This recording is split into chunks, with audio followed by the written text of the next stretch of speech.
Have you ever felt something strange after an orgasm? Maybe a sense of emptiness, maybe things just start going wrong, plans fall apart, you feel disconnected, unmotivated, or even anxious. Many men call it bad luck. But what if it's something deeper? What if ancient wisdom already understood this experience and warned us? In today's video, we're diving into the sacred insights of Sikhism, particularly the timeless teachings of Guru Nanak Dev Ji, the founder of the Sikh faith. Far from being a mere religious doctrine, these teachings offer powerful, practical tools for mastering energy, understanding karma, and regaining control over your spiritual compass. This isn't just another no-fap video or surface-level spiritual content. This is about the spiritual mechanics of desire, the energetic cost of unconscious indulgence, and why Guru Nanak believed that the true warrior is one who conquers the self.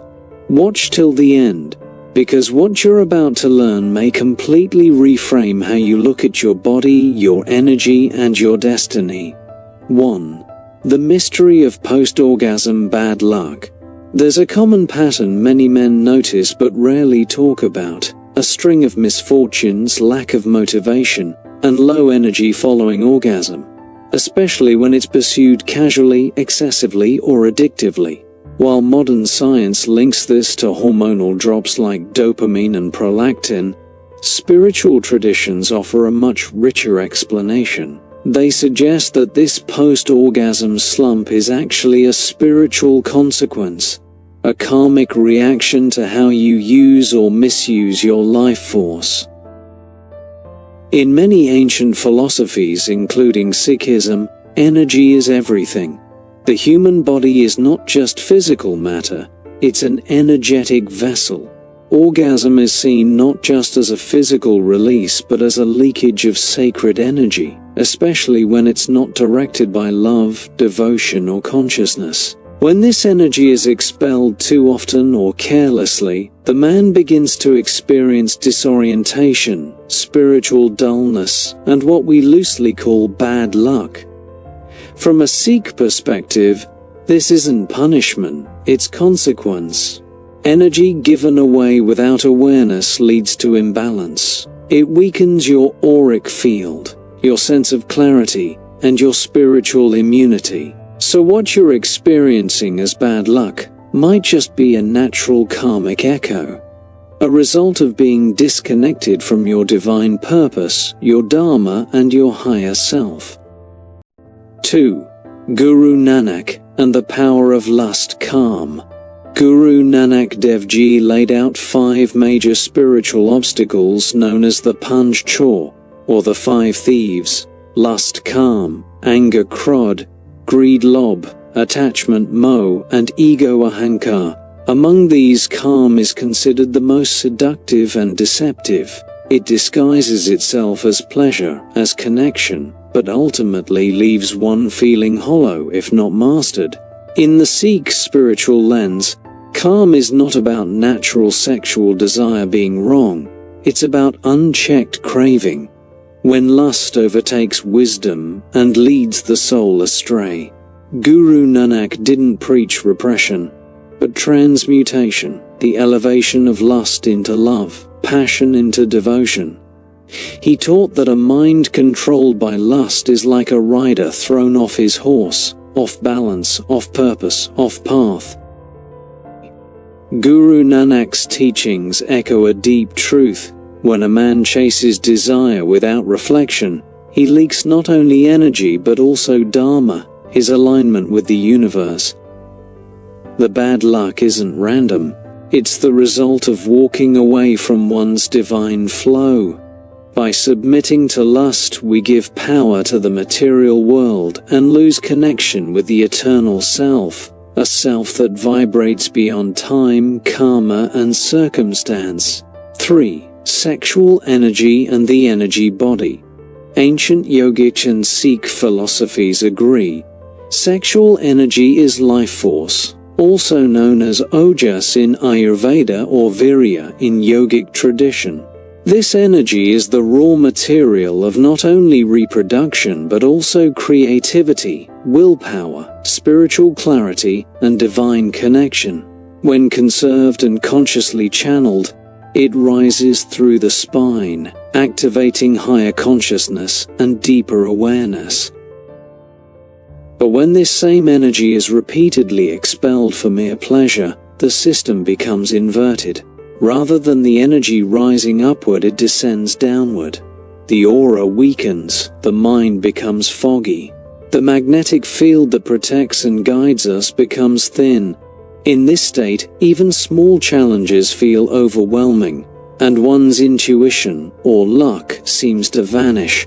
Guru Nanak emphasized Simran, remembrance of the divine, and Seva, selfless service, as tools to redirect this energy back to its source. When sexual energy is purified through devotion and mindfulness, it doesn't disappear, it transforms. It becomes clarity, purpose, and powerful presence. The man who learns to master his energy becomes unshakable, not because of superstition, but because his energy is no longer leaking into the void. 4. Reclaiming control and transmutation. So how does one reclaim this energy? Guru Nanak never advocated guilt or repression. Sikhism teaches us to live as householders, not as monks, but to do so with discipline, with intentional restraint and divine remembrance. The path isn't about avoiding pleasure, it's about not becoming enslaved by it. When a man learns to pause, reflect, and engage sexually with love and reverence, he begins to experience sex not as depletion, but as union. Through practices like Naam Japna, repeating God's name, Kirtan, devotional singing, and Sangat, keeping holy company, the Sikh path offers tools to rewire the energy body. In doing so, even physical acts like sex become sacred. The man no longer chases lust, but transforms it into divine love, spiritual discipline, and creative power. This is why those who live in Brahm Gyan, wisdom of the Supreme, experience peace even in worldly life. The bad luck ends not because of a magic spell, but because one has stopped fighting against Dharma. The wheel of karma turns differently for those who are in harmony with divine law, and that harmony begins with mastering the most potent force within, your sexual energy. Final wisdom. As we bring this sacred conversation to a close, remember this. The journey of mastering your sexual energy is not about fear or guilt, it's about awakening. Guru Nanak's wisdom wasn't designed to shame people into silence. It was a map back to your original power. The discomfort or bad luck that follows unconscious indulgence is actually a divine signal, nudging you to reflect. It's your soul saying, "Come back. You're misusing something sacred."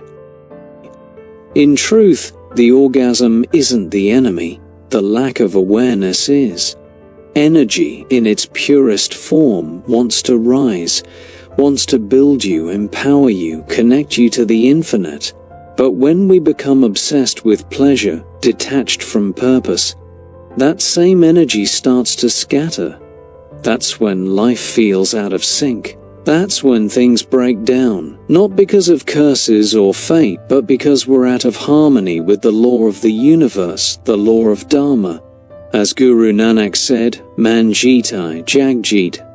Conquer the mind and you conquer the world. The real battle is within. You are not being punished by some unseen force. You are being taught by the divine to master yourself.